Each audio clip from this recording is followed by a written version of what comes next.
Alemana Podcast. Abordamos temas de salud y bienestar.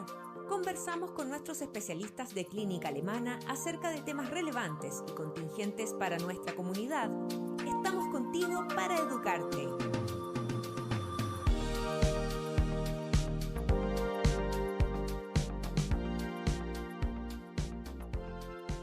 Nos encontramos en el centro de entrenamiento de Alemana Sport para conversar el día de hoy sobre mountain bike y cómo preparar mi carrera. Para eso nos encontramos con el doctor Rodrigo Ibáñez, cardiólogo de Clínica Alemana. ¿Cómo está, doctor? Bien, José. ¿Cómo estás, José? Bien, también, muchas gracias. También con Felipe Muñoz, nutricionista de Alemana Sport. ¿Cómo estás, Felipe? Muy bien, ¿y tú, María José? Bien, muchas Qué gracias bueno. por estar acá. Y también nuestro coach, Eduardo Fuentes. ¿Cómo estás, Eduardo? Bienvenida a la casa. Muchas gracias y muchas gracias por estar acá hoy. También estamos junto a una destacada deportista, Fernanda Castro, ciclista especialista en mountain bike. ¿Cómo estás, Fernanda? Muy bien, ¿y tú? Bien también. Gracias por aceptar nuestra invitación. No, muchas gracias. Sí. Fernanda, tu primera carrera fue el año 2000. ¿Cuántos años tenías cuando empezaste? Mi primera carrera tenía 6 años. Llegué gracias a mi papá, que él siempre hizo distintos deportes, pero en ese momento estaba realizando ciclismo de montaña. O sea, fue el fundamental para poder iniciarte tú en esta carrera. Sí, la verdad es que me encantaba verlo y de repente llegaba a medias mañanas con medallas colgando y yo le decía, papá, yo también quiero eso, y así fue como primero me metí yo, después mis 2 hermanos también nos fueron siguiendo y se armó toda una familia en torno al deporte.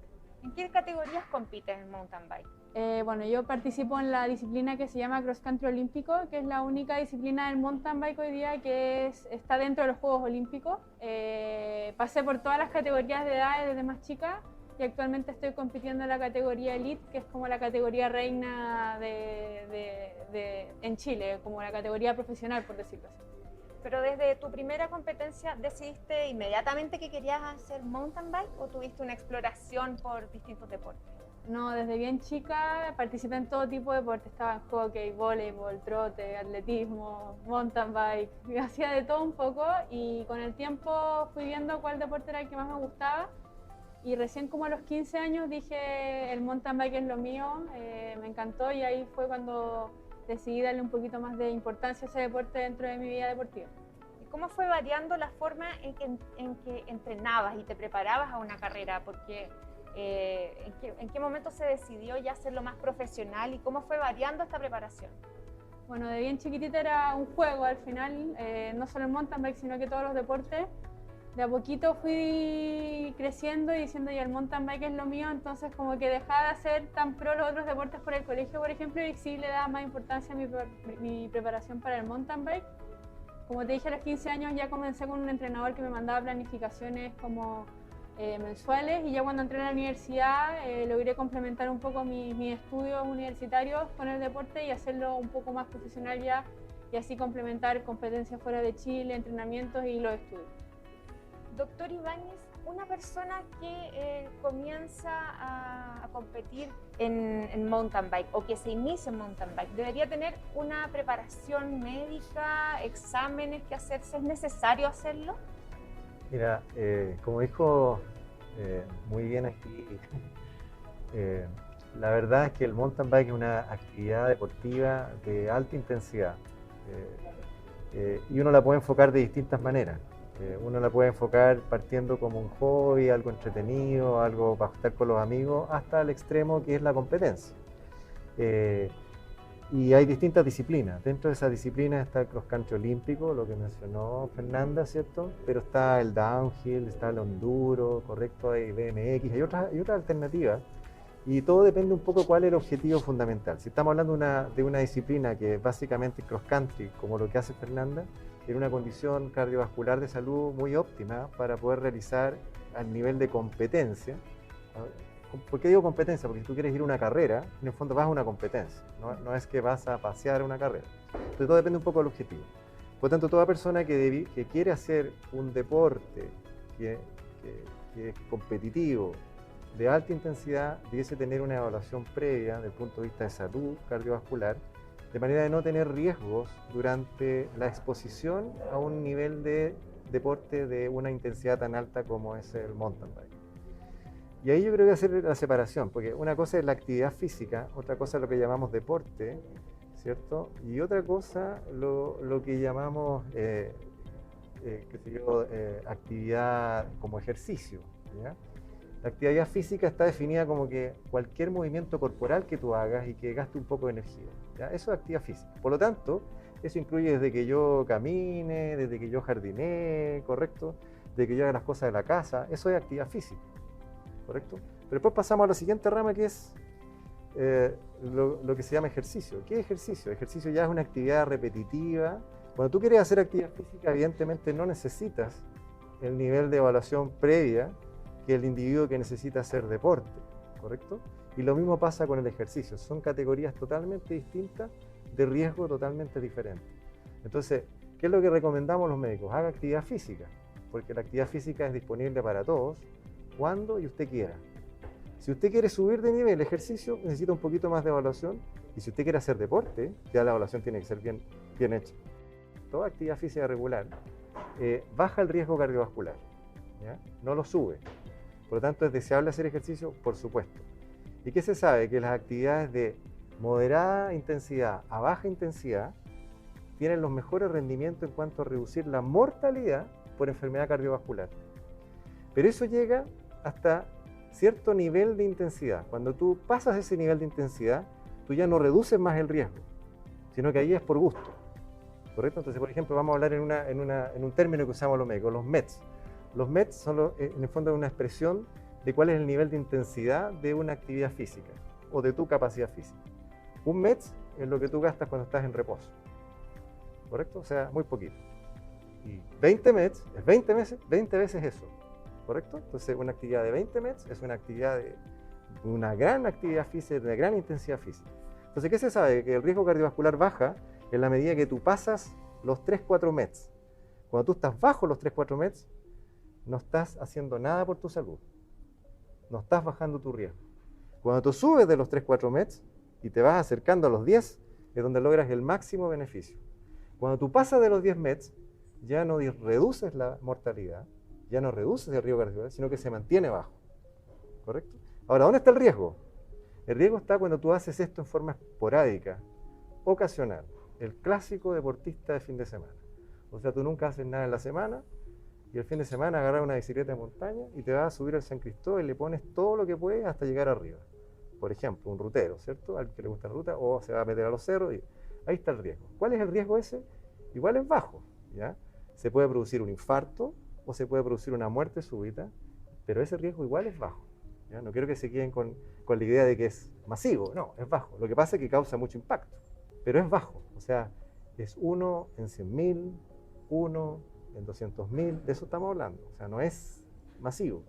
Ahora, ¿qué es lo relevante? Que por cada vez que tú agregas un bolo más de actividad física, el riesgo se va reduciendo. ¿En cuánto se reduce, por ejemplo, el riesgo de un infarto? En un 30%. Y el riesgo de morirse muerte súbita en un 50%. Entonces, ¿qué es lo deseable? Que tú hagas la actividad frecuente, ¿correcto? Porque eso te baja realmente el riesgo. Por ende, hay también enfermedades o condiciones físicas que son impedimento para poder desarrollar un deporte tan exigente. Exactamente, o sea, en eso consiste un poco la evaluación. La evaluación es evitar que la gente tenga infartos y muerte súbita. La evaluación de muerte súbita básicamente corresponde a ciertas enfermedades, la mayoría genéticas, ¿ya?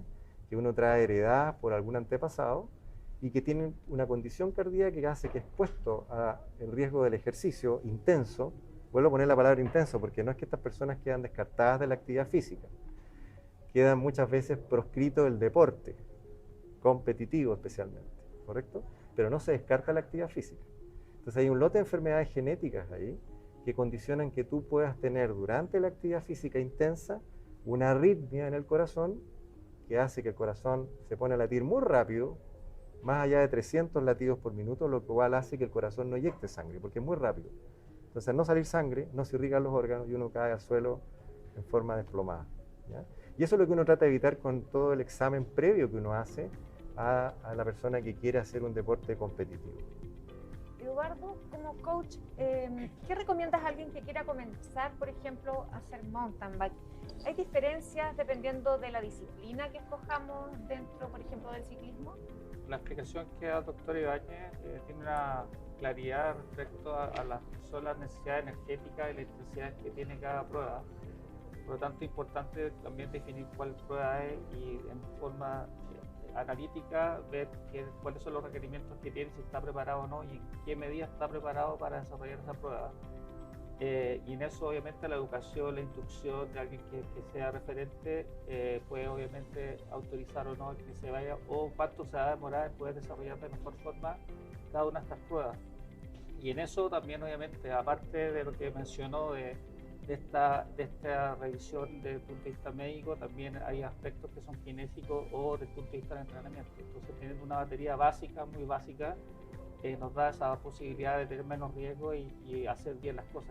Es un poco lo que buscamos. ¿Cuáles son los elementos que evalúas en una persona para decirle en qué condiciones está o qué tiene que reforzar para poder empezar, por ejemplo, a entrenar más fuerte en mountain bike? Hay 3 elementos que consideramos que son fundamentales, que es la movilidad, el equilibrio y la estabilidad. Y en eso, en la compenetración de ellos 3, obviamente se deriva las cualidades físicas, que es la fuerza, la intención, el control sobre la intensidad del uso de un implemento que además te va a llevar a alta velocidad o va a tener que estar mucho tiempo sobre la bicicleta. Por lo tanto, esos 3 factores son los iniciales de valoración. Usamos una prueba que es FMS, el cual nos da ese puntaje que necesitamos saber dónde están los puntos gatillos, de que tenemos que estar atentos a no equivocarnos y preparar mejor la evaluación. Si una persona está débil, por ejemplo, en equilibrio, porque siempre, por ejemplo, ha tenido mal equilibrio y suele caerse mucho en bicicleta, ¿eso se puede trabajar o ya es algo más motor de la persona? También va desde el inicio, también hay que hacer un análisis de la trayectoria, pero el equilibrio, el control motor, que es un poco lo que desarrollamos, es parte también del trabajo que hacemos en una zona estable para luego pasar a una inestable, y ahí vemos también si hay medio, hay otras características que sean más clínicas, médicas, que desde el punto de vista del control del ejercicio o la calidad del movimiento.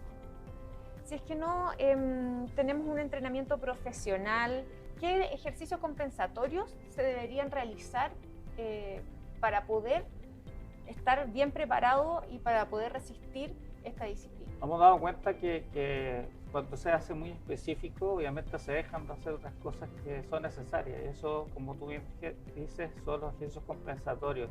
Notamos que la gente, sobre todo, además, si trabaja, hace teletrabajo, está sentado mucho tiempo, hay problemas de acortamiento de cadenas posteriores, de pectorales también, de zonas de tronco, columna, cadera, mucha rigidez, acortamiento de isquio. Eso hace que obviamente la persona se sienta como raro, que no está cómoda, y eso en lo que es fundamental es la movilidad y el rango articular. Y eso obviamente es lo que biomecánicamente analizamos también para poder que sea mucho más efectivo su proceso. Entonces hay que siempre partir de algo muy simple, una progresión, adaptación, y ahí en eso va progresando la persona para obtener mejor resultado. Perfecto. Bueno, sea cual sea la disciplina deportiva que se desarrolla, hay otros factores muy importantes para el desarrollo de esta actividad o este deporte. Fernanda, ¿tú cómo te preparas en cuanto a la alimentación previo a una carrera?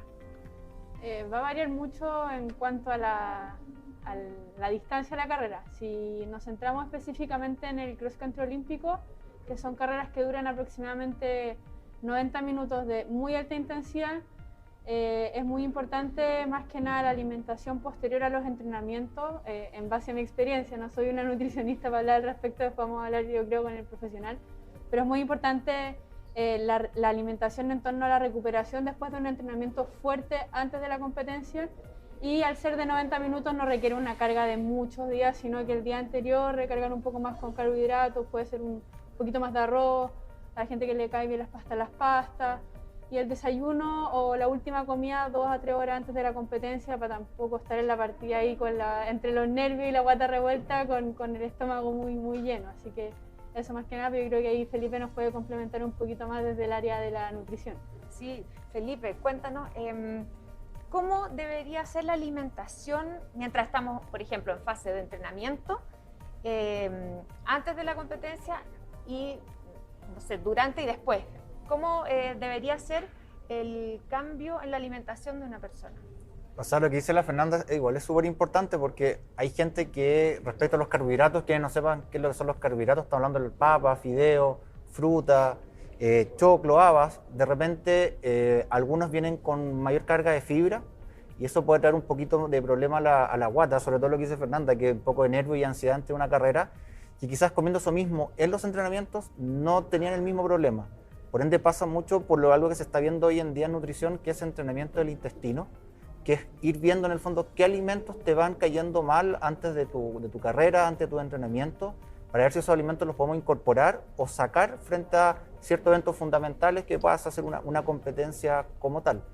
Respecto a lo que me preguntáis, qué es lo que se come antes del entrenamiento, básicamente por las características del deporte como tal, si tomamos el mountain bike, hay que tomar un factor súper importante dentro de muchos, que es el clima, el ambiente. Hoy en día tenemos temperaturas más bajas, por ende quizás la tasa de sudoración y la utilización de carbohidratos podría ser un poquito menor frente a cuando estamos con temperaturas más altas, donde sí tenemos mayor tasa de sudoración, hay mayor transpiración, mayor pérdida de líquido, y eso también tiene que ser repuesto, esa agua, y el tema del carbohidrato que se ocupa un poquito más cuando estamos en ambientes más cálidos. Entonces, el mountain bike tiene esa condición de que al ser al aire libre, hoy en día, si bien estamos con una temperatura baja, pero noviembre, diciembre, enero, febrero acá en Santiago ya tenemos temperaturas sobre 30 grados, por ende el aporte de agua y de carbohidratos pasa a ser algo fundamental y la persona tiene que tener muy claro en qué momento va a tener mejor aceptación de este tipo de alimentos. Es decir, quizás el día de la carrera, por el tema de nervios, no va a querer comer fruta, ya que la fruta tiene un poquito más de fibra y le puede caer un poquito mal a la guata en el fondo, o quizás sí va a poder comer ese alimento porque va a tener un poquito más controlado el tema de los nervios. Entonces pasa mucho por cómo se va entrenando la persona respecto a sus sensaciones ante una competencia, ante el entrenamiento, y de ahí ir probando. Pero dentro de lo macro, en el fondo, una recomendación muy general es tener obviamente un control con la ingesta de carbohidratos, porque pasa a ser un combustible muy importante por la característica específica del deporte, que es la intensidad. Los deportes de intensidad alta demandan mayor cantidad de hidratos de carbono, que es los alimentos que lo que encontramos en el fondo dentro de papa, fideo, arroz, pan, que no se necesita nada muy exótico en el fondo para conseguir esos nutrientes. Respecto a lo intenso que es este deporte, al mountain bike, ¿cuál es la relación grasa-peso corporal que deberíamos tener o el tipo de competencia que nosotros nos expongamos? O sea, lo ideal, sobre todo considerando también las características del deporte, es un deporte que es de traslado, nos trasladamos y estamos subiendo. Entonces, lo ideal es que la persona siempre tenga la menor cantidad de grasa posible. Eso se le pide en verdad a cualquier deportista, salvo que haga un deporte, no sé, como sumo, pero otros deportes, por ejemplo, fútbol, rugby, básquetbol, estamos hablando que hay gente que debería tener poca grasa corporal y obviamente el mountain bike no es la excepción. Por ende, la menor cantidad de grasa corporal va a ser menos lastre a la hora de estar subiendo, por ejemplo. ¿Qué es lo que se pide también dentro de la bicicleta? Que el corredor pide una bicicleta más liviana y uno de los tejidos que se llaman lastre en el fondo pasa a ser la grasa corporal, porque es un tejido que no nos está aportando mucho al esfuerzo mecánico, por decirlo, de estar subiendo el cerro. ¿Qué importancia tiene la hidratación en el desempeño deportivo? ¿Y cómo hidratarnos durante una competencia? Porque es muy exigente el mountain bike, uno no para como en otros deportes donde puede tomarse una pausa quizás. ¿Cómo incorporar la hidratación? Hay varias cosas. Uno, como hablábamos del ambiente como tal, hoy en día quizás hay gente que no va a estar sudando tanto como va a ser en verano, ¿ya? Por ende, la pérdida de líquido va a ser también mucho más inferior. Eso no quiere decir que no deban consumir líquido durante el entrenamiento, si tomamos un entrenamiento como tal. La recomendación más general que existe hoy en día a través de medicina deportiva habla de 1 litro de agua por 1 hora de entrenamiento. Ahora eso es una recomendación muy general, porque acá hay, por ejemplo, 2 personas que hacen ciclismo y son 2 personas que podrían tener tasas de sudoración completamente distintas. Aquí el doctor podría transpirar 2 litros por hora y quizás Fernanda podría transpirar 1 litro por hora. Por ende, hay formas de poder ver eso, cuánto es la tasa de sudoración que tiene una persona, pero a recomendación más general se habla de 1 litro de agua por 1 hora de entrenamiento. Hay ciertas cosas que, o sea, además de agua propiamente tal, que podamos consumir durante la carrera. Sí, existen bebidas que traen principalmente sal, hidratos de carbono y agua. Sobre todo en personas que están sudando mucho, en corredores que están en ambientes muy calurosos y tienen tasas de sudoración también muy altas. se necesita el aporte de estos carbohidratos y de esta sal en el fondo que se está perdiendo, además del agua. En el mercado pueden encontrar hartas bebidas que cumplen con esos requerimientos nutricionales en el fondo de entregar agua, sodio, que es sal, y hidratos de carbono. Fernanda, ¿cómo quedas después de una competencia? ¿Qué es lo primero que haces una vez que llegas, cruzas la meta y te bajas de tu bicicleta? Como dije antes, son carreras muy intensas. De un máximo de pulso que quizás yo tenga de 195, puedo llegar a promediar 188 en 1 hora y media. O sea, uno está al borde alto mucho rato. Entonces también el preocuparse de la recuperación es súper importante, porque al final los entrenamientos siguen, las competencias siguen y los objetivos siguen. Entonces, uno termina, generalmente ya analiza un poco, pero directo a subirse nuevamente a la bicicleta estática, a soltar las piernas unos 10-15 minutos y después, ir a ver las otras competencias y ya más tranquila después en la casa, elongar, y al día siguiente, si se puede, sí o sí, venir a una sesión de recuperación en Alemana Sport con masaje, bota o pistolita de recuperación. Así que aquí también contamos con todo ese apoyo técnico para después de las competencias, que ayuda un montón para después poder seguir con las cargas de entrenamiento en fin de otras competencias. Felipe, ¿cómo nos recuperamos en cuanto a la alimentación post carrera?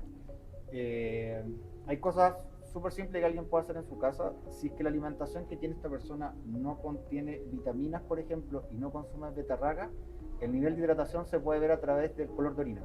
Orina muy transparente es alguien que está bien hidratado. Orina muy amarilla, que es orina concentrada en el fondo, es una persona que está muy deshidratada. Hay una forma que se está usando también hoy en día en deporte para recuperar la hidratación más rápido que a través de las bebidas que te recomendaba decía antes, que tiene que ver con leche con chocolate sin lactosa y descremada. Y se ha visto que el consumir esa leche en el fondo se obtiene una mejor rehidratación. Por otra parte, si tomamos de nuevo las características del deporte, hay un daño, que es lo que dijo Fernanda, en el fondo, un daño bien potente en las piernas, en la masa muscular. Por ende, el consumo de proteínas pasa a tener un rol fundamental, independiente de si es vegetariano, vegano, omnívoro. El consumo de proteínas tiene que estar, hay que buscarlo según la tendencia alimentaria del paciente, del corredor, pero la recuperación posterior en relación al consumo de proteínas tiene un rol fundamental, sobre todo a nivel de la masa muscular del corredor. Y Eduardo, en cuanto a la parte más física, ¿cómo se trabaja la regeneración muscular después de un largo pedaleo? Mencionó algunos tips, Fernanda, y tiene que ver con procesos que también cada persona los va sintiendo en la medida que se va acomodando, pero obviamente este desgaste, este grado de intensidad genera una tasa. Nosotros medimos esto también en sangre SK, y adiquinasa que dimensiona cuál fue el daño. Entonces de esa forma también sabemos cuánto tiempo nos vamos a demorar en poder producir y igual va a ser el mejor proceso. En eso la alimentación es fundamental, y también el trabajo físico de bajo nivel, el que pedalee después de la carrera, el que haga estiramiento, movilidad, el que se alimente, se hidrate, y el que duerma va a ser algo fundamental en su regeneración. Por eso también al día posterior, esto puede durar 24, 48, hasta 72 horas, es necesario que venga, haga masaje y haga estiramientos que obviamente le permitan recuperarse mejor. Y todo eso lo encuentra aquí en Alemana Sport. Lo hacemos aquí en Alemana Sport, sí, con todo el grupo que trabajamos. Doctor, usted también es ciclista, también compite en mountain bike, sí. ¿Cierto? ¿Qué deberían tener presentes las personas? Esto ya como un poco desde su punto de vista médico y también personal como corredor. ¿Qué deberían tener presentes las personas que quieran practicar alguna disciplina dentro del ciclismo o alguna actividad física ya a nivel competitivo? Como estamos centrando en el mountain bike, yo diría que primero tener claro cuál es tu objetivo. O sea, yo creo que uno tiene que partir planteándose un objetivo personal. Entonces, pongamos el caso que queremos hacer cross country olímpico, que es lo que yo hago igual que la Fernanda. Entonces, una cosa es cuando tú partes, como Fernanda, ¿cierto?, a los 6 años, y otra cosa cuando tú partes tardíamente en la disciplina, como la mayoría de las personas comunes y silvestres como yo, por ejemplo. ¿Cierto? Yo partí como el 2007. Cuando partí, cuando después de una lesión jugando fútbol, me corté el cruzado anterior, me operaron acá en la Alemana, me recuperaron muy bien, ¿correcto? Y me recomendaron, ¿sabe qué? ¿Por qué no deja jugar fútbol y se cambia a la bicicleta? Entonces, cuando me dijeron eso, dije, ya, pues, ¿por qué no? Entonces, uno aprende tardíamente, ¿cierto?, una disciplina que no había practicado. Entonces, en el fondo tú dices ahí, entonces partes de cero.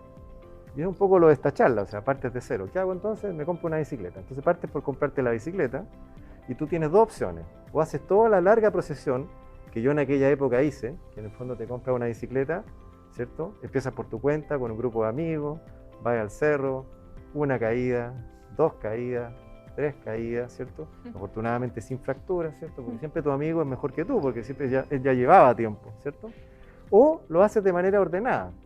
¿Y eso qué quiere decir? Te pones en contacto con gente que sepa el tema, ¿cierto? Y partes bien haciendo la disciplina. Yo recomendaría siempre tratar de partir haciéndolo bien, porque si no te pegas una larga procesión, que son múltiples caídas, son múltiples lesiones a veces. Y el avance es más lento también. Y es más lento, claramente una procesión mucho más lenta. Y como dijo muy bien Fernanda, este es un deporte que no se trata solo de subir. Este es un deporte que no se trata solamente de tener una tremenda capacidad física. Hay elementos técnicos muy importantes. O sea, esta es una bicicleta que está puesta no en pavimento, está puesta en una superficie totalmente irregular, que ya acá lo mencionó, ¿cierto? El tema de equilibrio y fuerza, no solamente la parte inferior, sino que el tronco y superior es súper importante. Tú necesitas tener un tremendo equilibrio, una muy buena estabilidad, que eso parece muy natural y fácil cuando uno es joven. Pero cuando tú tienes 52 años como yo, no es tan fácil. Entonces tú tienes que, son reflejos y son formas de funcionar que tú tienes que cambiar casi por completo para poder sostener el equilibrio de la bicicleta, evitar las caídas, mejorar tu técnica. Se sabe, por ejemplo, que un ciclista de mountain bike que solo sube, ¿correcto? Comparado con uno que trabaja técnica, la mejoría, solamente con mejorar técnica de tronco superior, 30%, al tiro. 30%, o sea, así de simple. Hay estudios súper bonitos, especialmente los franceses, tienen estudios de mountain bike súper bonitos, donde les miden consumo de oxígeno, les miden con potencia, les miden frecuencia cardíaca, todos los datos que tú puedas tener. Y lo que ven ellos es que en el cross country olímpico, ¿cierto? Que es 1 hora y media, ¿cierto? Y dale que dale, ¿cierto? Importa tanto la subida como la bajada, porque cuando tú vas en la subida, ¿cierto? Vas consumiendo oxígeno como loco, respirando rápido. Llega la bajada y aquel que baja mejor, ¿qué pasa en la bajada? Descansa. Versus el otro que baja mal, está tenso, complicado, urgido, temeroso, ¿correcto? Sigue consumiendo oxígeno mientras va bajando. Entonces, ¿qué pasa? Que al final en 5 vueltas, 6 vueltas, ¿cierto? A este circuito de cross country olímpico, el que baja mal se cansa más. Y el que baja bien se cansa menos. Y al final, el resultado final, gana el que tiene el equilibrio, que sube bien y baja bien. O sea, con una buena preparación no hay edad para, no hay edad para poder... Tú puedes partir a cualquier porque edad. todos dicen, no, mountain bike ya no es para mí, quizás yo estoy ya muy viejo para empezar. Pero se puede, siempre con una preparación y conversando con los especialistas. Yo digo, soy un buen ejemplo de eso, digamos. Yo partí, no andaba en bicicleta, partí, y claro, y ahora gano mi categoría, ¿te fijas? Pero no fue así, o sea, no es que yo partí, no, eso no es así, es un proceso. Entonces tú te puedes poner una meta, primero una meta más simple, pequeñita, y a medida que la logras, pasas a otra meta, y otra meta, y otra meta. Y es lo mismo que hace Fernanda. Fernanda, ¿cierto? No saliste campeona de la noche a la mañana. No, son años de entrenamiento. Claro, ¿ya? Pero en otro nivel, ¿te fijas? Entonces... Claro. Fernanda, ¿cómo ha sido asesorar tus entrenamientos con Alemana Sport? Bueno, desde lo que dijo Eduardo, que por ejemplo, como que uno viene con la idea preconcebida de que hacer deporte es levantar pesa, lo loco, y de repente llega acá a hacer un FMS y no sabía hacer, no sé, no voy a mantenerme en una plancha de repente. Entonces yo partí aquí dándome cuenta que al final el autoconocimiento corporal, el manejo de mis extremidades, tanto fuera como dentro de la bici, son súper importantes y es lo que hemos ido trabajando con Eduardo y me han ayudado mucho mi rendimiento en la bicicleta. Y ya un poco más complementario, bueno, todos los exámenes que recién nombraba el doctor, un VO2 máximo, acá lo hacemos, tenemos para hacer Wingate, tenemos todos los profesionales a cargo de la salud, kinesiólogos, nutricionistas, psicólogos, que te apoyan en toda la trayectoria deportiva. Y también lo que hablamos anteriormente de la recuperación post competencia o post entrenamientos duros, también contamos acá. Entonces ha sido como un pilar fundamental que me han apoyado en muchos ámbitos del deporte, que son como lo que uno llama el entrenamiento invisible. No es cuando uno está arriba de la bicicleta, pero sí es muy importante todo lo que va detrás de lo que uno hace sobre la bicicleta y sí te pueden potenciar mucho más por sobre el entrenamiento que tú estás realizando. Agradecemos tremendamente la presencia de nuestros especialistas que nos explicaron y nos pusieron en contexto de cómo desarrollar de forma correcta y todo lo que implica el poder hacer mountain bike. Y también, Fernanda, muchas gracias por acompañarnos, mucho éxito en tus próximos desafíos. No, muchas gracias a ustedes, a todos, muy entretenida la conversación. Muchas gracias, doctor Felipe, Eduardo, Muchas gracias por estar hoy por la con invitación. nosotros. Nosotros nos despedimos y los dejamos invitados para una próxima edición de Alemana Sport. Síguenos en nuestras redes sociales y visita nuestro sitio web alemana.cl. Nos vemos en otro Alemana Podcast. Clínica Alemana. Si es tu salud, es la alemana.